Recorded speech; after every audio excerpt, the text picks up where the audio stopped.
Tito Densho Love Stories presents My Lieutenant, Mafia Princess, written by Living Singer.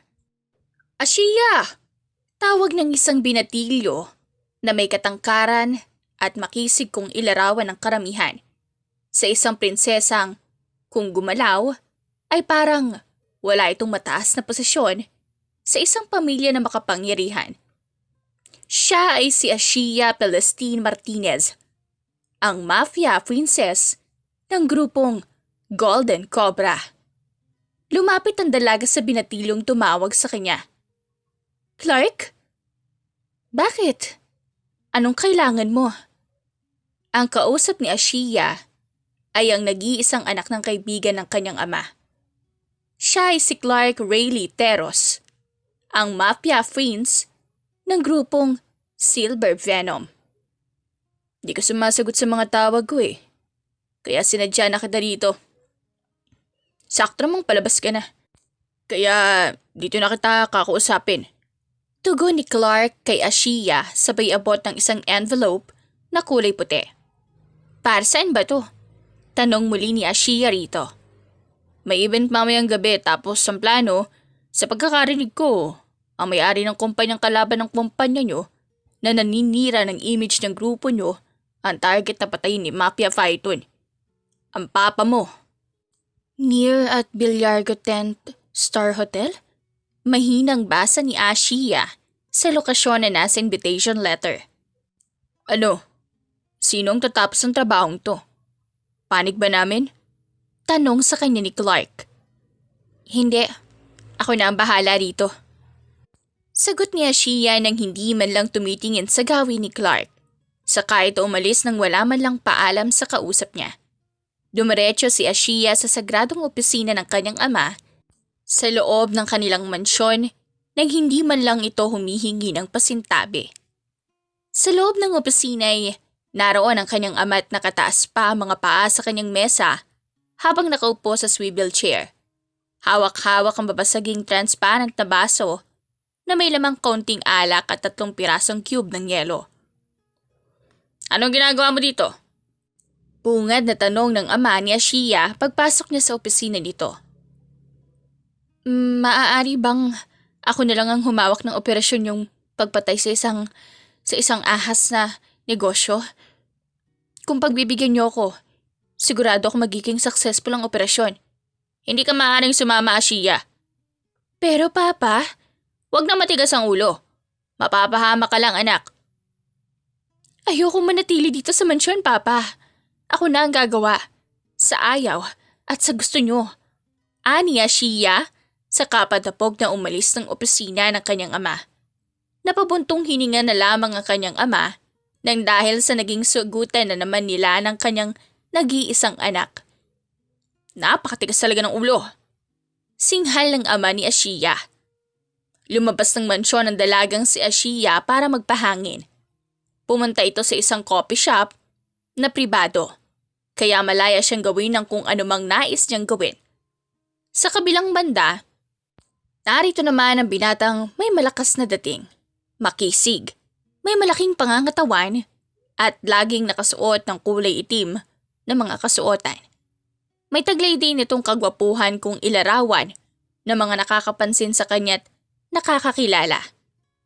Boss, sa mga oras na to, hindi pa rin mahanap ang mastermind ng pagpatay sa pinsan niyong si Lieutenant Jerry Lim. Pagre-report ng binata, siya ay si Johan Vergara, ang secret agent ng kumpanyang La Pratonia de Lisadesa.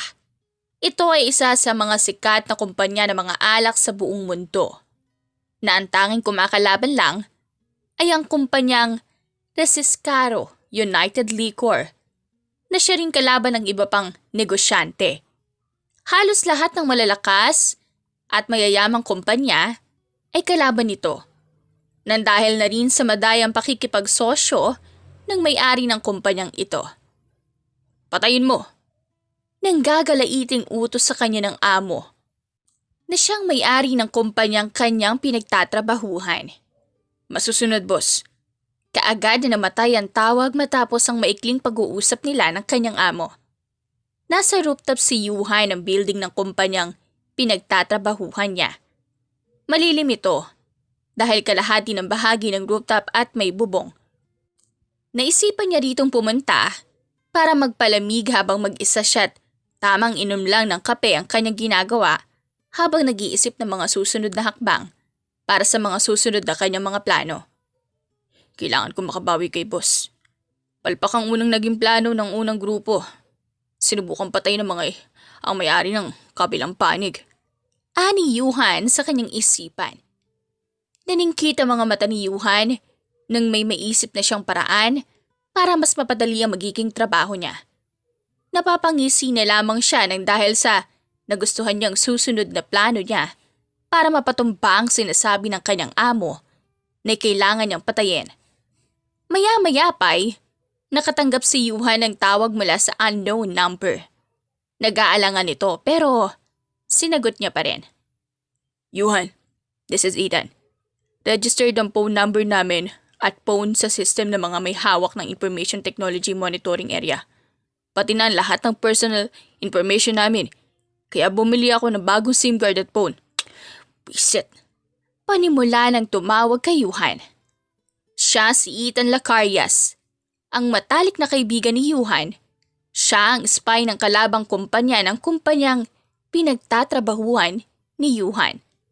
Ethan, bakit ka napatawag? Di mo pa nababasa yung ipinapadala kong email sa'yo? Tanong nitong si Ethan. Hindi pa. Tugon naman ni Yuhan. Bakit? Anong meron sa email na yun? Aanhin ko ba yun? May magaganap na event sa Billargo 10 Star Hotel mamayang gabi at isa sa mga pinakamahalagang panahon doon ay si Mr. Cheng. Hindi ba't siya ang target mong may pakana ng pagkamatay ng pinsan ng boss mo? Oo, balak niya ngang ipapatay eh. Bakit hindi mo gawin? Panahon mo na to para makabawi sa magandang loob ng boss mo at sa pagtitiwala niya sa'yo ng ilang taon. Tamang-tama sa naisip kong plano, salamat Ethan. Ano ka ba? Kaibigan kita, malamang sa malamang tutulungan kita kahit ano pa ang mangyari. Basta lagi mong tatandaan na lagi kang mag-iingat sa lahat ng mga ginagawa mo. Mahinang natawa si Yuhan nang dahil sa paalala ng kanyang kaibigan. Alam ko po. Tsaka, wala ka pa bang bilib sa akin? Tagal-tagal ko na ginagawa to.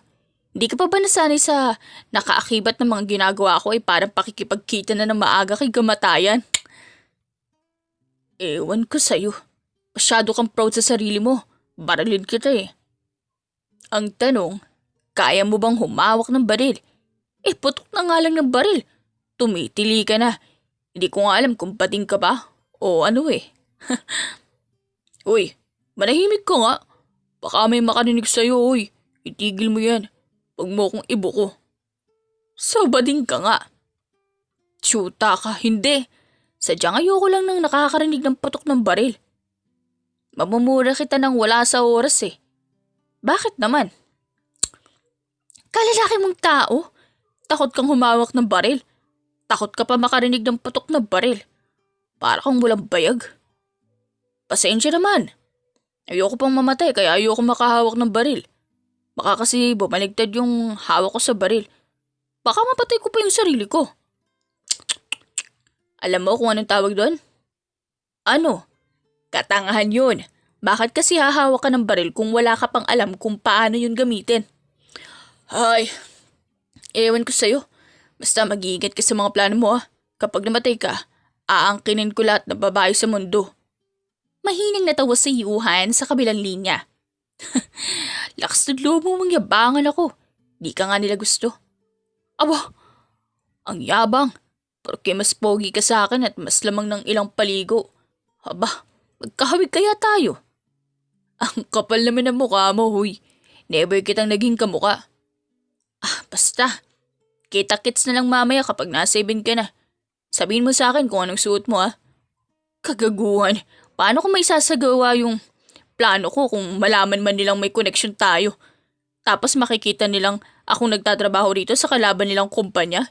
Di nalagot tayo. Katanghal mo naman pinapairan mo, Ethan. Ay, kakainis oh. Oo nga no. Buti naisip mo yan. Lumipad kasi yung utak ko. Pumuntang ibang dimension. Ewan ko sa'yo. Baala ka nga sa buhay mo. Ang gulo mong kausap. Hoy, ilibro mo ba ako? Hindi na natuloy ang sinasabi ni Ethan. Nang biguang babaan siya ng telepono ni Johan. Nagpamulsat na patitig na lamang sa paligid habang dinadama ang lamig ng hangin na dumadampi sa balat ni Johan. Ang isip niya na may abala pa rin sa pag-iisip kung paano makakapasok sa nasabing event mamayang gabi nang hindi nahahalata. Iniisip niya rin kung paano niya matatarget ang kalaban nang walang makakapansin dito.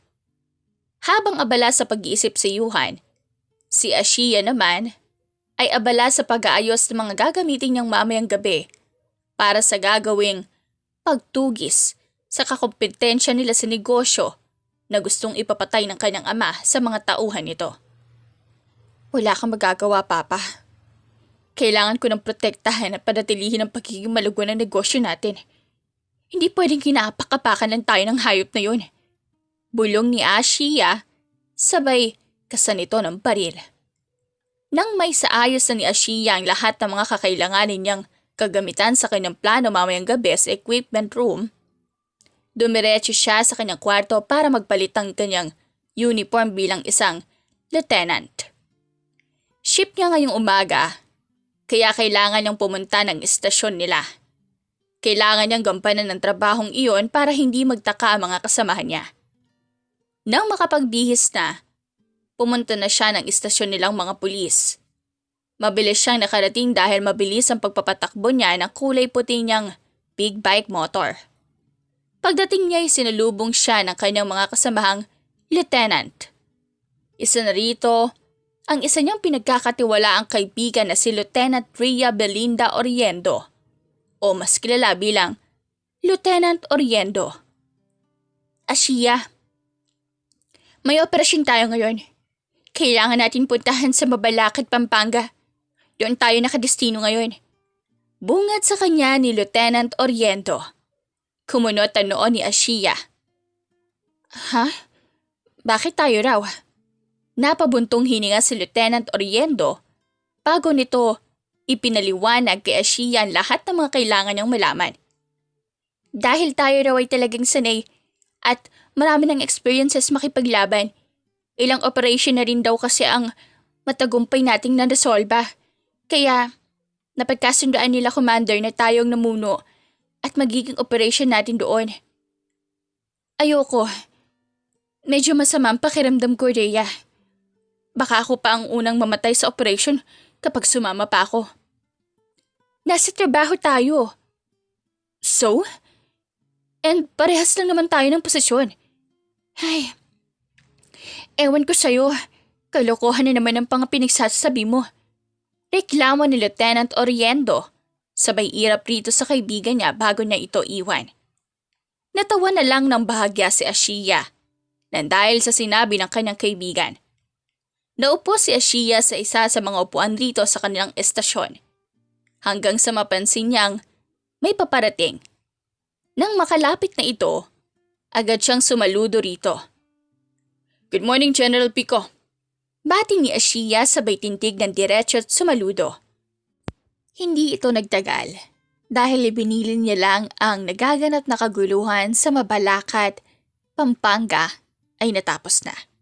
Sinabi ng general na ang mga tauhan na niyang magagaling ang tumapos sa pakikipaglaban sa mga teroristang nakapasok sa bansa. Nang masabi niya ang balitang ito'y umalis na rin kaagad ang general. Sinabi pa nito na chinek niya lang daw ang estasyon at mga kaganapan sa estasyon nila Ashiya kaya napabisita siya ng hindi nagpapasabi. Nang makaalis na ang general, bigla na lang may kumapit na kung sino sa kanang braso ni Ashiya, kaya napatingin siya rito. Reyano ba? Kapit ka ng kapit, Diyos ko. Parang gusto ko ng chupapi, Ashiya. Ang yummy ni General Pico. Nang gigigil sa tuwang sabi ni Rhea. Ewan ko sa'yo. Maaga akong uuwi mamaya. Makikipag-inuman ako. Gaga ka ba? Mas uunahin mo pa talaga ang alak kaysa sa trabaho mo. Biro lang, hoy. Kumalma ka. Hindi naman ako maglalasing eh. Ano lang, may event lang akong pupuntahan kaya kailangan ko magpaalam na maaga mamaya.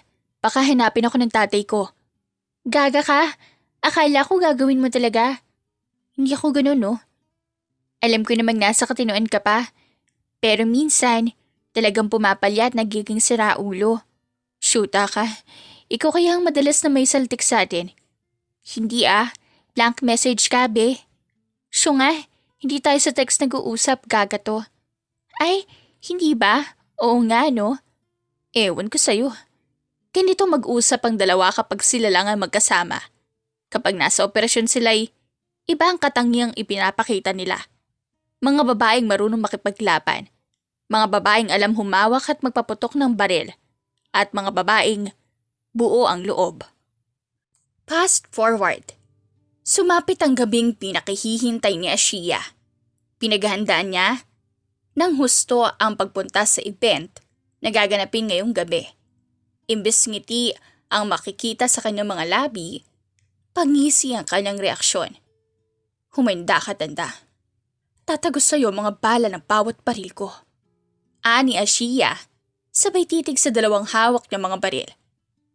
Nang makapaghanda siya at maayos na niya ang lahat ng mga kakailanganin niya, lumabas na siya ng kanilang mansyon. Nakasuot ito ng kulay pulang bestida na hindi lampas sa kanyang tuhod ang haba. Sa pagkakaalam niya hindi dadalo ang kanyang ama dahil madadagdagan lang ang galit nito kapag nakita ang kanilang kalaban. Paglabas niya ng mansyon, isinuot na niya ang kanyang maskara para hindi makita ang kanyang pagkakakilanlan.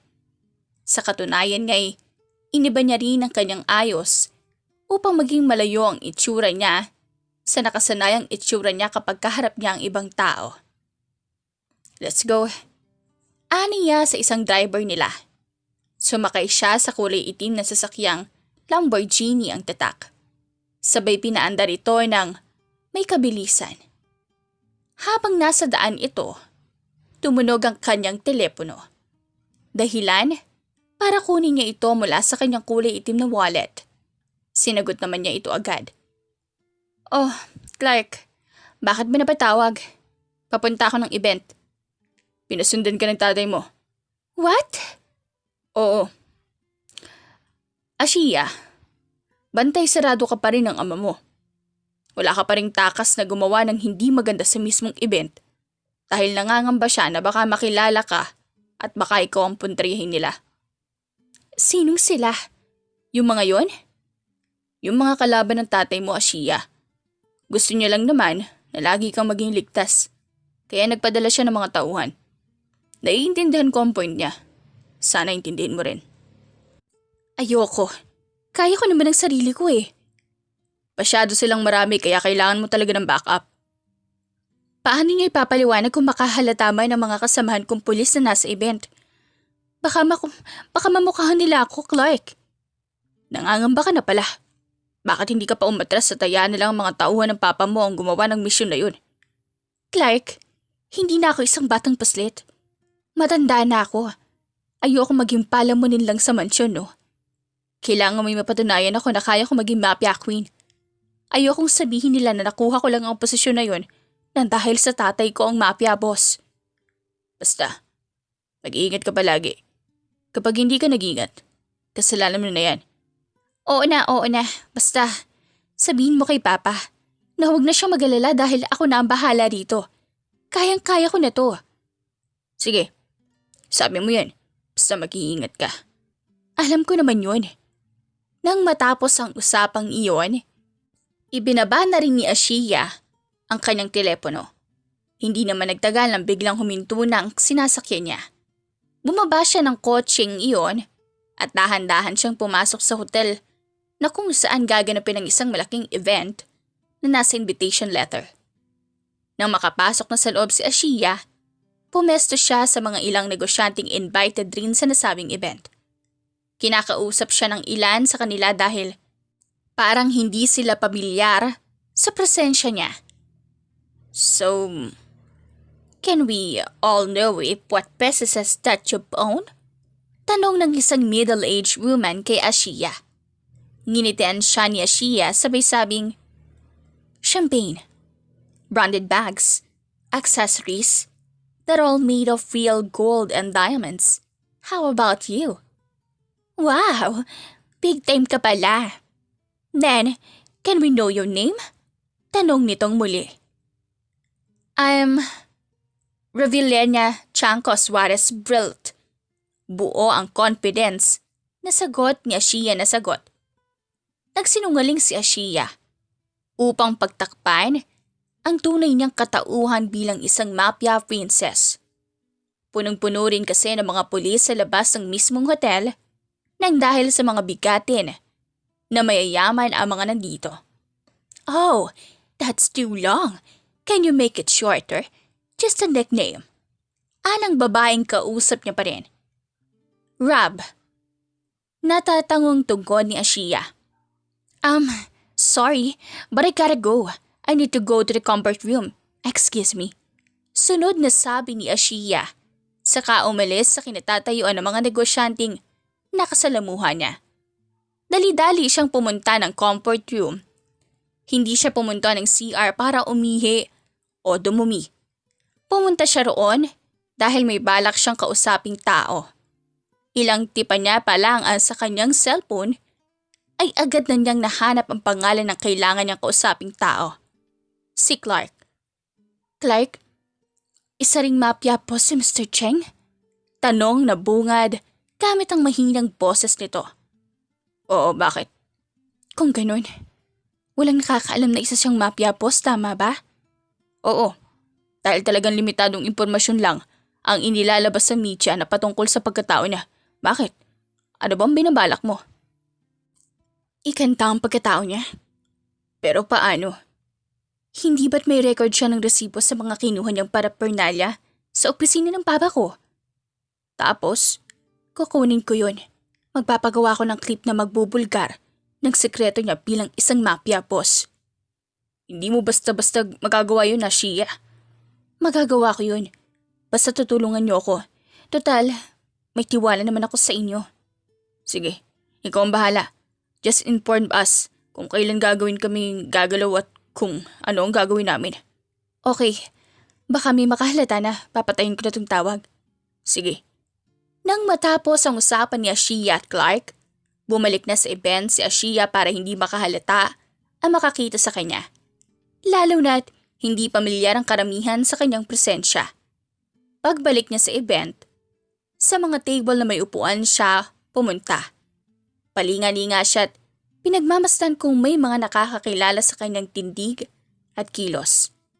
Tinitingnan rin niya kung may mga makikilala siyang mga drug lord na darating at magpapanggap na katrabaho ng nasabing special guest sa mismong event.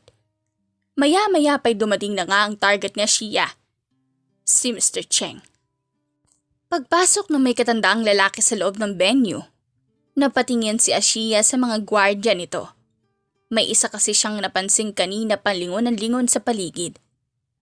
Tila pinagmamasdan din ang buong lugar tulad ng ginawa niya kanina na halos ilibot ang buong paningin sa buong venue ng event. Kaya hindi napigilan ni Asha na titigan ang isang gwardya. Mukhang may ibang intensyon itong tungulad ko. Maliban sa lingon na para bang may hinahanap na kung ano man sa paligid niya. Ani Ashiya sa kanyang isipan. Matangkad ang gwardyang ito. May kakisigan ding dala. May itsura rin at manangkad. Mukhang binata ang gwardyang ito sa hula ni Ashiya. Pasimpleng nilapitan ito ni Ashiya at kanya itong tinabihan na para bang may pinagsamahan silang dalawa at parang kilala na nila ang isa't isa. Hey, Kuha si Ashiya ng atensyon ng binatang gwardiya ni Mr. Chen. Tumingin lang ito sa kanya at saka umiwas rin agad ang tingin. Tinabihan ito ni Ashiya. "Who are you?" Tanong niya rito sa lalaki. "Bakit po ma'am? Ano pong kailangan niyo sa pangalan ko?" Tugon ng lalaki. "I just wanna know." "Alam kong may iba ka pang pakay kaya ka lingon ng lingon." "Ma'am? Don't worry, you can trust me. Baka nga parehas tayo ng pakay eh." Napabuntong hininga ng malalim ang lalaki bago sumagot. "I have a target. Here." Seryosong ani ito. "Me too. So, ano nga ulit pangalan mo? May I know your name? Para naman alam ko kung ano ang itatawag ko sa'yo." "Just call me Yuan." "Real name mo ba?" "Yes, ma'am." "I'm Ashiya. Yun na lang ang tawag mo sa akin." Okay, Ashiya." "Huwag ka na mahiya sa akin para hindi sila magtaka na may kakaiba tayong pinag-uusapan. Pwede mo rin naman akong tawaging babe kung gusto mo." Ani Ashiya sabay kindat kay Yuhan. Saka uminom ng wine, nakakakuha niya lang sa isang crew. Hindi ako nandito para makipaglandian sa'yo. Nandito ako para sa mission ko." Umayos ng tayo si Ashiya. "Ako rin naman. Pero ano ba ang tunay na mission mo rito?" "Bakit ba tanong ka ng tanong? Gusto ko lang naman malaman." Sagot ni Ashiya sabay inom ng natirang wine sa kanyang wine glass na hawak. "Ayoko sabihin." Ayaw mong sabihin." Walang ano-ano biglang ginawaran ng isang halik ni Ashiya si Yuhan na siyang ikinagulat ng binata. Kaya napabaigtad ito at naitulak niya ng pakya si Ashiya. "Why? You didn't like it?" Tanong nitong Ashiya kay Yuhan. Habol ang hininga ni Yuhan bago nito nasagot ang tanong ng dalaga. "Sa palagay ko, medyo may tama ka na. Ngayon ka palang ba iinom ng alak? It's just a wine." Napatingin si Ashiya sa wine glass na nasa kamay niya. "Yes. Hindi kasi ako pinapayagang uminom." Sagot niya sabay ngiti sa binata. "Kung hindi ka pinapayagan, bakit ka?" Hindi na naituloy ni Yuhan ang kanyang mga gustong sabihin ng gawaran ulit ng halik ni Ashiya ang binata. Ang mga sumunod na galaw ng labi ni Ashiya ay mas naging mapusok na siyang nagbigay ng sensasyon kay Yuhan. Hindi na rin nakapagtimpi ang binata at pinatulan na nito ang mga halik ni Ashiya. Nakaramdam na rin siyang ng matinding init sa katawan. Patuloy lang sila sa kanilang ginagawa hanggang sa mapadpad na nga sila sa second floor ng hotel na siyang nakalaan sa lahat ng bisitang dumalo sa malaking event na iyon. Isang kwarto na bakante ang kanilang pinasukan. Patuloy lang sa kanilang ginagawa hanggang sa marating na nila ang kama ng nasabing kwarto. Ipinahiga ni Yuhan ang dalaga sa kama at ito'y hinalikan. Nagpatuloy sila sa ganoon na posisyon hanggang matapos ang gabing nangyari ang lahat ng dahil sa kalasingan at dala ng init ng katawan. Kinabukasan, nagising na lamang si Ashiya na walang saplot at katabi ang naalala niyang nakahalikan niya kagabi. Hindi niya lubos sa kalain na aabot sa ganoon ng mga kaganapan kagabi sa kanilang dalawa. Ang kanilang pakay ay hindi natuloy nang dahil sa init ng katawan. Lahat ng plano ni Ashiya ay parang nawalang bula. Pinilit niyang bumangon pero hindi niya iyon nagawa ng dahil sa hangover at sakit ng pangangatawan na nangyari sa kanila ni Yuhan kinagabihan. Maya-maya pa'y naramdaman nilang parang gumalaw ang katabi niya. Pero hindi niya ito nililingon dahil wala rin itong suot tulad niya. "Oh, gising ka na pala." Napaigtad siya nang marinig niya ang tinig ng kanyang kasama. Kaya napalingon siya rito. May nangyari sa atin?" Naguguluhang tanong nitong si Ashiya dahil gusto niyang makasigurado kung meron ba talaga o wala. Yes. Kasalanan mo kasi. Ikaw na unang humalik sa akin. Nakakalasing kasi ang mga halik mo, kaya napasama ako. Don't worry. Kahit na anumang mangyari, pananagutan ko. Huwag mo lang akong ipakulong, please." Ani Yuhan saka hinawakan ng kanang kamay ni Ashiya. Napabuntong hininga na lamang si Ashia dahil sa mga naging kaganapan sa kanilang dalawa. Hindi ko talaga lubos na inakala na aabot tayo sa ganito. Na may mangyayari sa atin kaya nagulat lang ako na mamulatan kung wala ako suot na kahit na ano. Pati ikaw. Pasensya na talaga. Huwag ka mag-alala. Nadala lang din ako. By the way, ang sarap ng ulit mo ah. Yuhan? What I mean is the taste of wine inside of your mouth at night. Nalasaan ko kasi. Hanggang ngayon, hindi ko pa rin makalimutan yung halik. Ang ibig ko sabihin, yung lasa ng wine. Tss. Ang sabihin mo, sarap ko. Di ko may tatanggi. Ang sarap mo rin kasing humalik. Nakakalunod ka. Ang bastos mo. Ikaw nga una nang aakit dyan eh. E di, mas bastos ka. Pinatulan mo nga mga halik ko sa'yo eh. Huwag mong ibaling sa akin yung kasalanan mo kaya tayo umabot dito. Ang laki rin pala ng katawan mo, no? Siyempre, di ko inahayaan ang katawan ko na magkaroon ng taba. Ayoko maging mukhang manong. Tss, mukha ka naman talagang manong. Wow, nagsalita ang akala may kagandahan. Maganda naman talaga ako ah. Kaya nga pumigay ka sa akin, tama ba ako? Aba, ang hangin. Tss, just accept the truth that I'm more beautiful than your ex. Wala akong mga ex. Tss, denying. Hindi ako nagde-deny. Single pa rin ako hanggang ngayon dahil wala akong nakikitang papasa sa standards ko para maging asawa ko. Napaiwas ng tingin si Ashia. Wala akong balak mag-asawa. Kaya kahit na anong pilit sa akin na mag-asawa na lang daw ako o magkaroon ng boyfriend man lang, ang laging sagot ko, magkakaroon lang ako ng sakit sa ulo. Kaya napagdesisyonan kong huwag na lang. Mapili ka ba sa lalaki?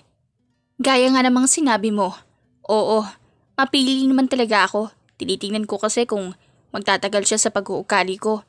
Kung hindi, hindi ko sasagutin kung isang manliligaw ko ang makakaharap ko. Kung ako ba maliligaw, papayag ka? Napakunot ang noon ni Ashia nang dahil sa biglaang tanong nitong si Yuhan. Ha? Anong ibig mong sabihin? Tanong nitong si Ashia. Bumuntong hininga ang binata. Single ka naman. Single din ako. Pwede naman sigurong ligawan kita. Kung okay lang naman sa'yo ah. Kung okay lang.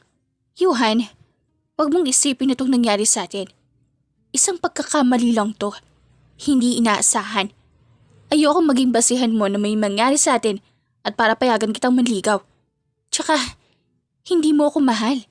Ni hindi mo nga ako lubos na kilala eh. Napayo ko ang binata. Napaisip ito sa kanyang sinabi. May point naman para sa kanya ang lahat ng sinabi ni Ashia. Tama ang lahat ng sinabi nito sa kanya. Kung ganun, pwedeng friendship na lang. Being friends is better than rushing everything about us, right? Buong tapang na tanong ni Yuhan sa dalaga. Nginitian siya ni Ashia. Sure, we're now friends. Pagsang-ayon niya sabay nakipagkamay kay Yuhan. Nasa kalagitnaan sila ng pagkakwentuhan nang biglang tumunog ang telepono ni Ashia, kaya dali-dali niya itong sinagot. Ang tatay niya kasi ang nasa kabilang linya kaya medyo kinabahan siya. Papa? Ashia, nasan ka bang bata ka? Kagabi pa ako nahihintay sa pag-uwi mo. Nasan ka na ba? Pa, safe naman po ako.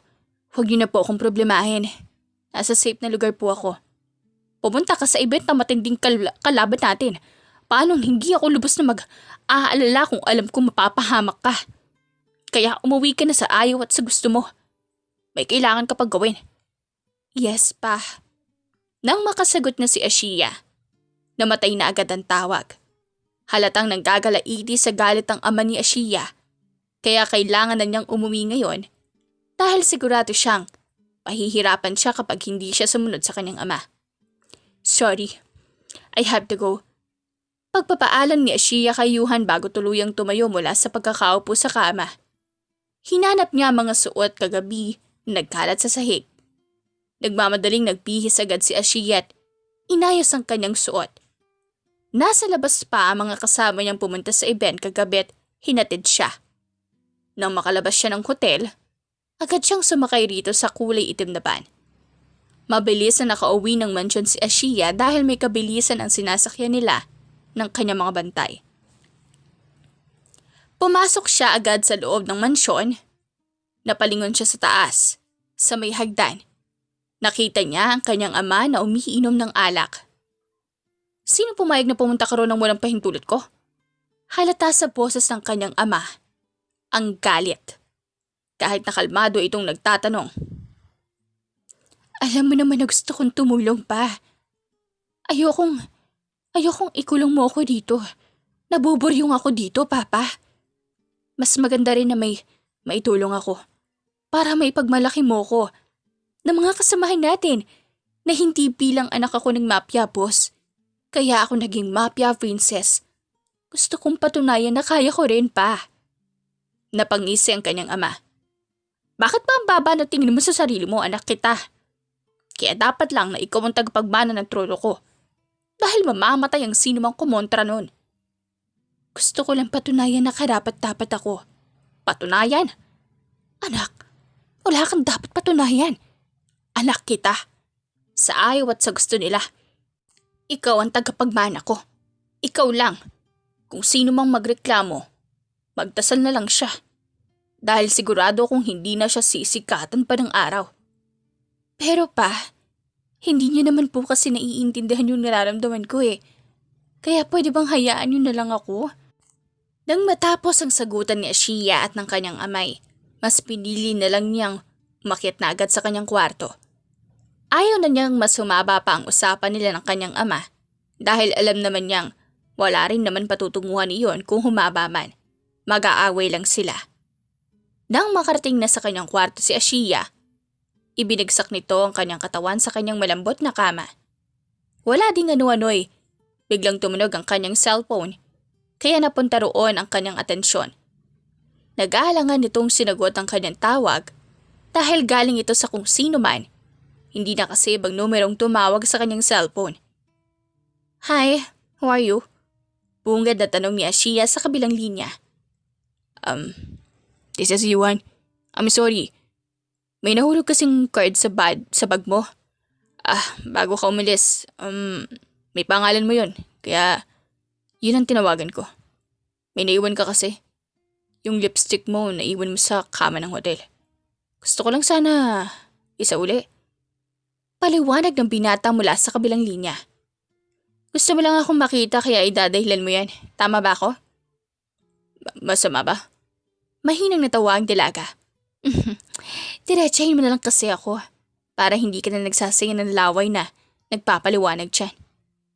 Hindi ganun kadali yun. Madali lang kung gugustuhin mo, Yuhan. Sorry, nahihiya ako eh. Ako na to, oh. Mahihiya ka pa ba? May nangyari na't lahat-lahat, nahihiya ka pa rin sa akin. Nakita mo na ang buong kaluluwa ko, nahihiya ka pa niyan? Iba naman kasi yun. Nadala lang talaga ako nun. Hindi ko naman sinadya yung nangyari sa atin. Pero nagustuhan mo't hinahanap mo, tama ba ako? Hindi ah. Ikaw ang bastos mo. Bakit?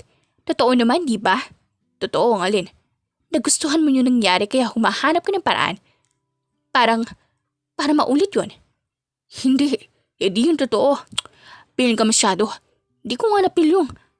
Alin? Alin ang hindi mo napil? Yung ano? Yung kape, sabi ko. Kasi nga, busy tayo nun. Busy?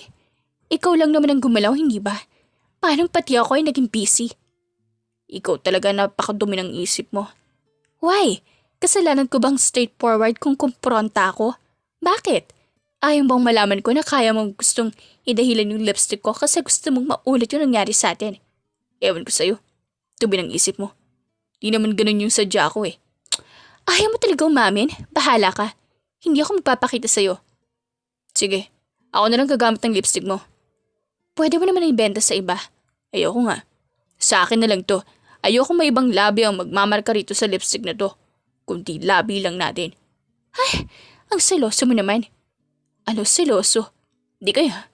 Gusto ko, ako lang ang makakagamit nito kung ayaw mo na. Mamaya mabaho pa hininga na makagamit nito ng iba. Tss, mas okay kapag ako na lang. Ang daming sinasabi, bakla ka ba? Hindi no. Gagamit lang ng lipstick pakla agad. Di ba pwedeng gumamit na lang kasi gusto ko? Judgmental mo naman. Aba, ibalik mo na nga yung lipstick ko. Kung ano nung sinasabi mo eh. Ang dami pang dada kanina. Papayag rin naman. Ligan kita dyan eh. Sige nga, sa harap ni Papa. Para magkaalaman kung matapang ka talaga. Sige. Sige? Baka hindi ka pa nakakalapit sa akin. Wala ka ng buhay. Grabe naman tatay yan. Alam mo klaseng nga ba yan? Mapyapos. Parang ganun na nga. Hoho? Wala. Biro lang yun. Ang ibig ko sabihin sadyang matapang lang yung tatay ko at sobrang mahal ako kaya ganun na lamang ang pagprotekta niya sa akin. Oh, akala ko anak ka ng isang mafia boss. Ewan ko sa'yo kung ano-anong iniisip mo. Ikaw nga ang bastos ang isip mo eh. Bastos daw. Ayaw mo lang umamin ka mo. Ano namang aaminin ko? Wala. Change topic na nga. So, ano nang plano mo? After mo maibigay mamaya yung lipstick ko? Wala na. Bahala ka na sa buhay mo. May gagawin pa akong mission na mas mahalaga pa sa'yo. What if? Mag-collab na lang tayo. Collab? What? Collaboration. Total parehas lang naman tayo ng goal. Ano, King? Handa ka na ba makipag-deal sa akin? Alam parehas ng goal. Wait, akala ko ba may target ka last night? Oo, meron nga. Sino ba yun? Si Mr. Chen. Si Mr. Chen ang target ko. Diretsyong sagot ni Yuhan. Oh, we have the same goal. I mean, siya rin ang target ko. So panahon na para makipag-deal ka sa akin. What kind of a deal? Kapag namatay mo, hindi na ako makikipagkita sa'yo at niligaw ay walang mangyari. Kapag ako nakapatay sa kanya, titigilan mo na ako. What?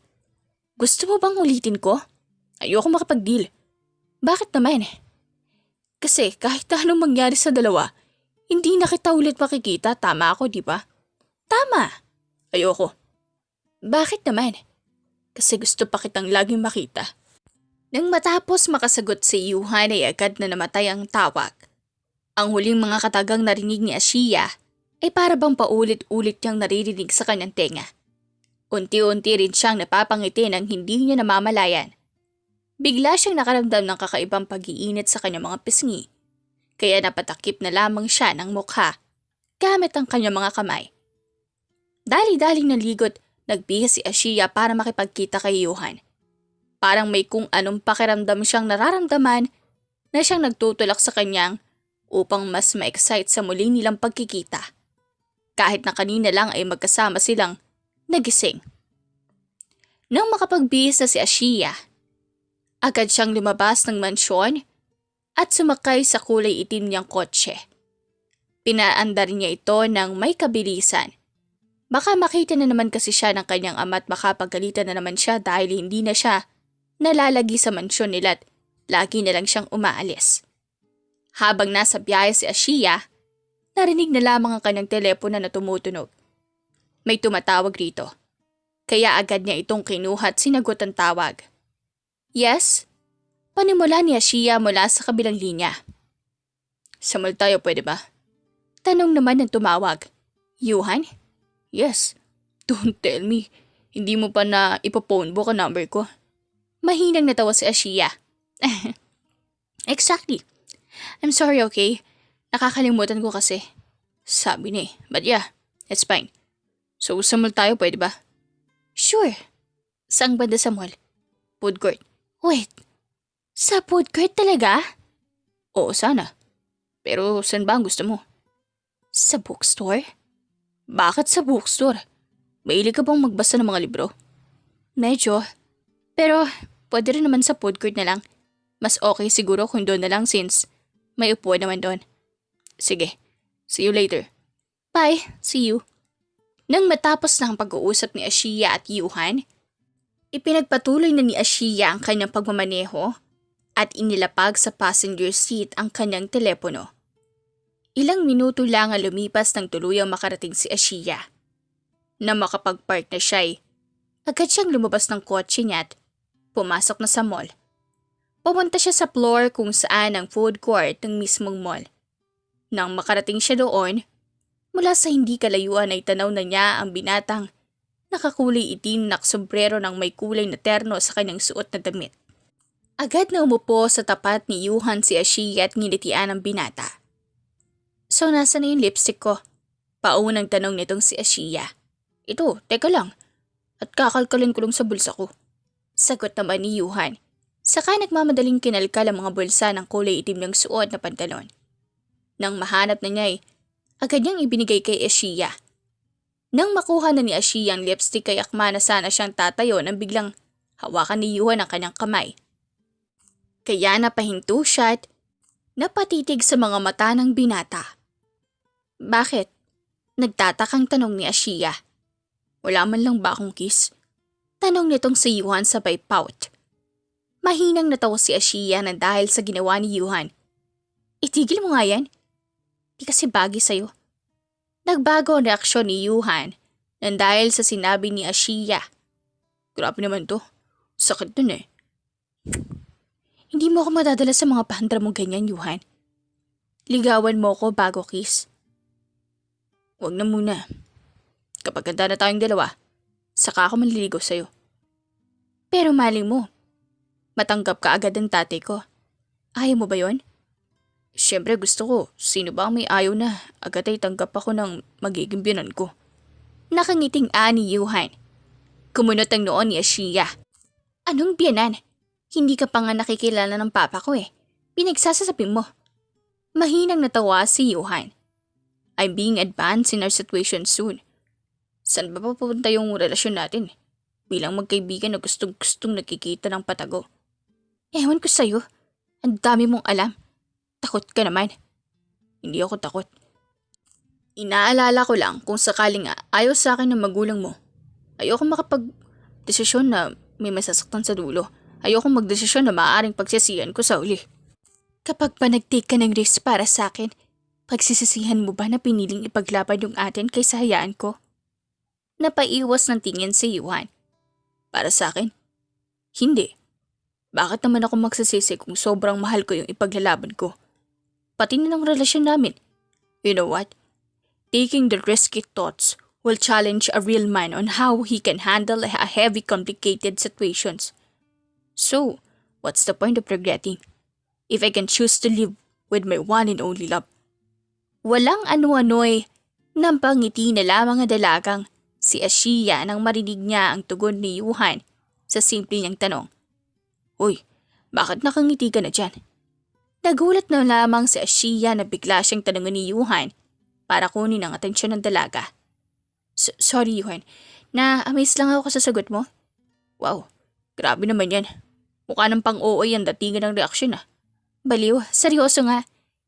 Hindi ko kasi lubos sa kalain na ganun mo sasagutin yung simpleng tanong ko.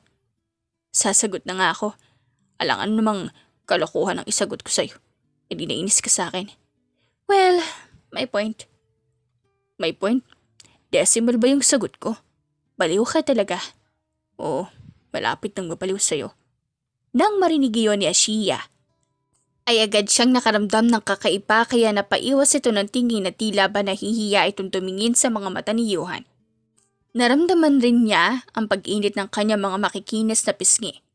Kaya patakip na lamang siya ng kanyang mukha. Teka, kinikilig ka ba, Ashiya? Tanong ni Yuhan sa dalaga.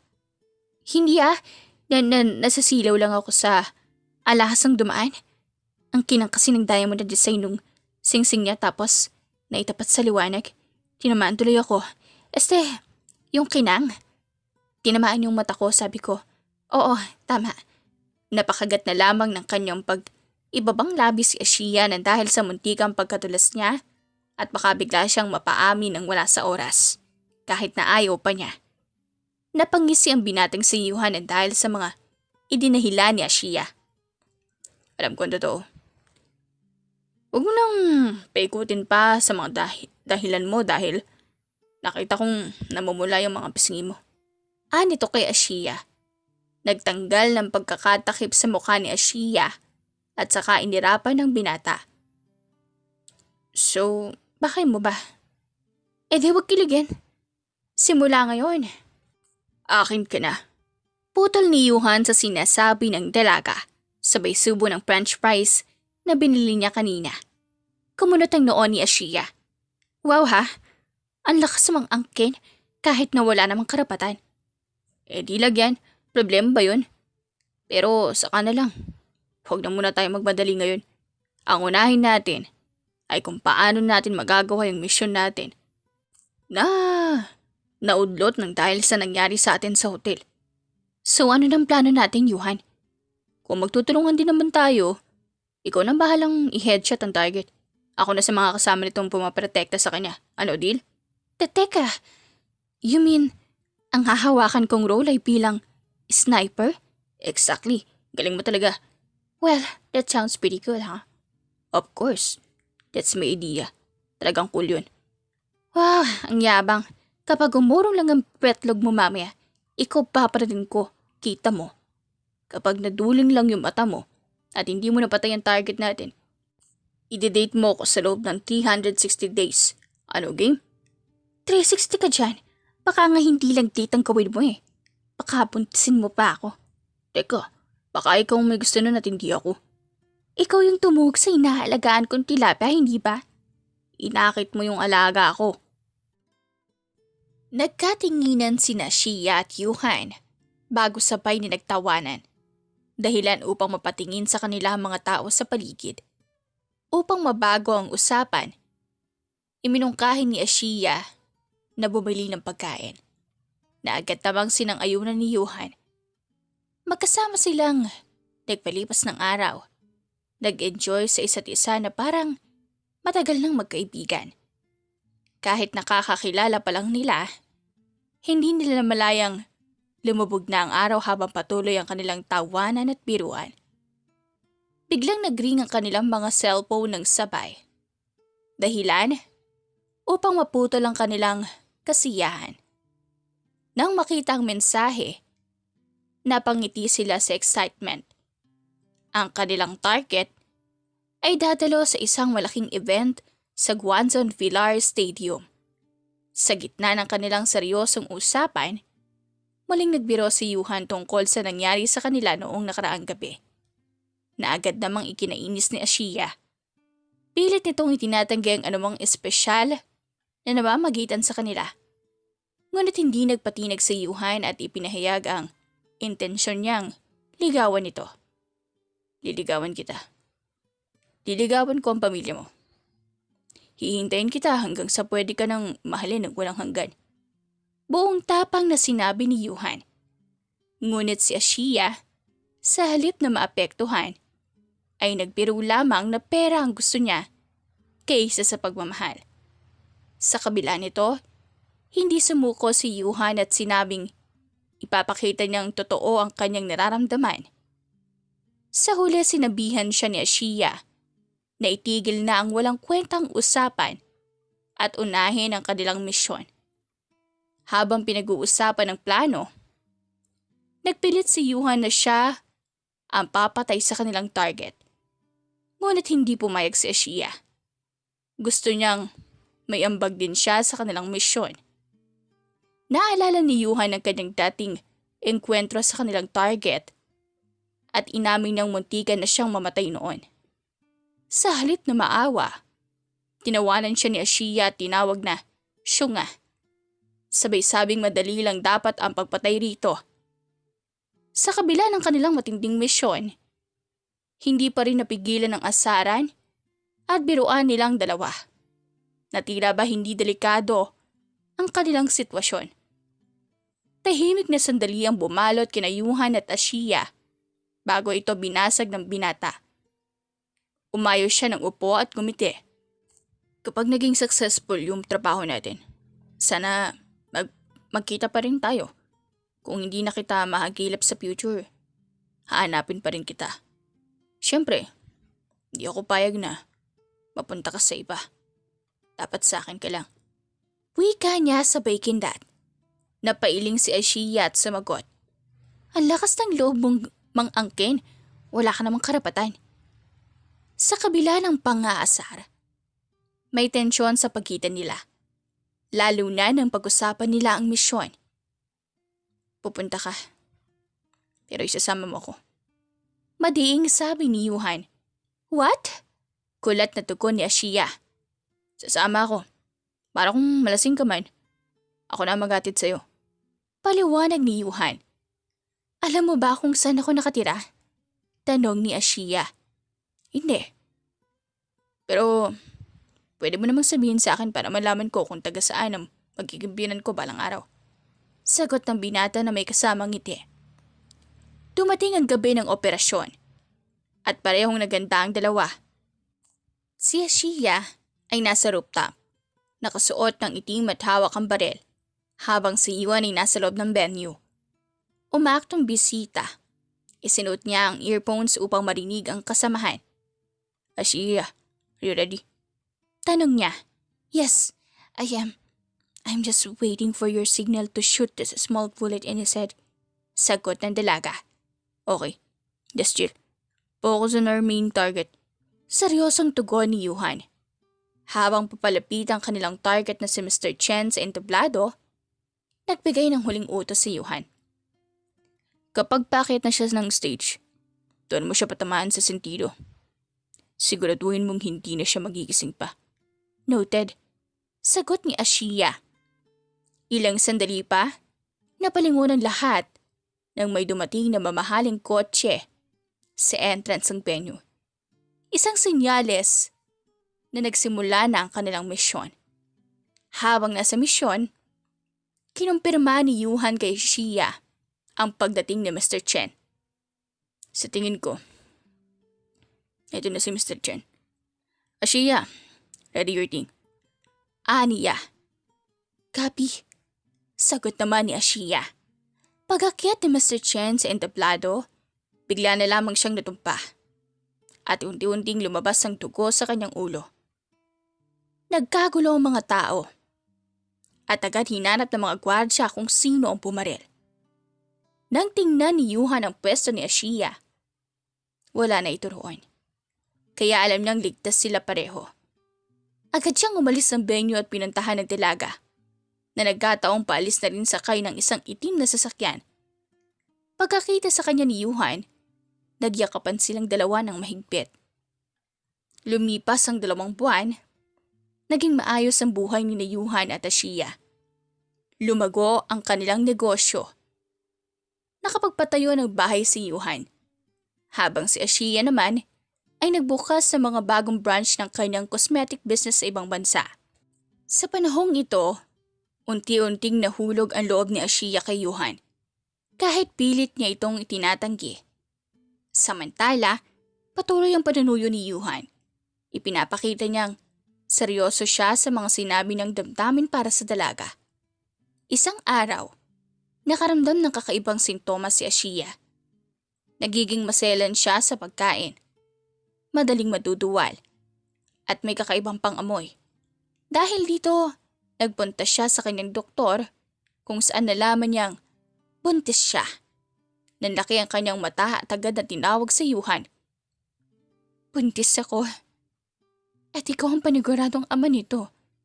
Sambit niya. Sa halip na magulat o matakot, tuwang-tuwa si Yuhan. Yes! Magiging ama na ako. Masayang sigaw nito. Gayunpaman, nag-aalala si Ashiya dahil alam niyang magagalit ang kanyang ama sa balitang ito. Haharapin ko ang tatay mo. Paninindigan ko kayo. Matatag na sagot ni Yuhan. Nang tanungin niya kung nasaan ang dalaga, sinabi ni Ashiya na nasa ospital siya. Agad siyang pinuntahan ni Yuhan at isinakay sa kanyang sasakyan. Ngunit nanlaki ang mata ni Yuhan nang marinig ang address ni Ashiya. Sa mansyon ba yun ng may-ari ng Golden Cobra? Tanong niya. Tanong niyang nauutal. Oo. At ang may-ari nun ay siyang ama ko. Sagot ni Ashiya. Napanganga si Yuhan. Ano? Siya ang tatay mo? Tanong ni Ashiya kung kilala niya ang kanyang ama. At sagot ni Yuhan, hindi ko lang siya kilala. Kilalang kilala ko siya. Nang dahil sa nalaman ni Yuhan, nakaramdam siya ng kaba habang papunta sa mansyon nila Ashiya. Nang makarating na sila sa mansyon, hinanap agad nilang dalawa ang ama ni Ashiya. Nang mahanap na nila, si Yuhan na ang mismo nagsabi rito ng kung ano ang namamagitan sa kanila ni Ashiya. Mahal ko po ang anak niyo, Master. Nangangako po akong hindi siya sasaktan. Hindi siya paiiyakin. Hindi siya hayang maghirap.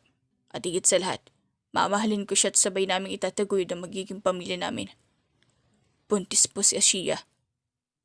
Alam ko, Yuhan.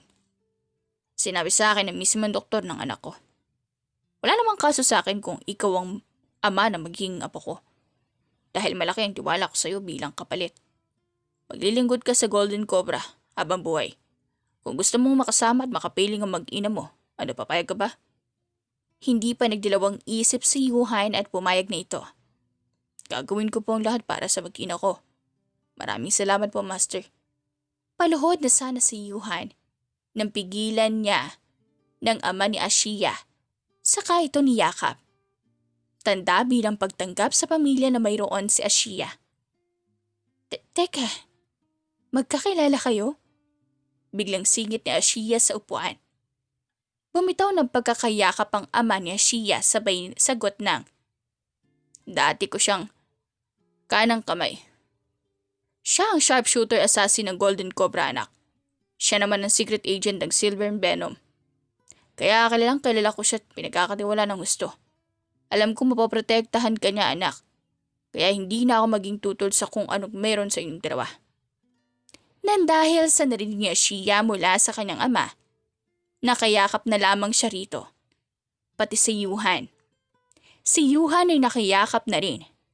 Nagpapasalamat silang dalawa dahil natanggap agad sila at kung ano ang mayroon sa kanila. Wakas! If you like the story, please like and subscribe for more wonderful stories. Paalam!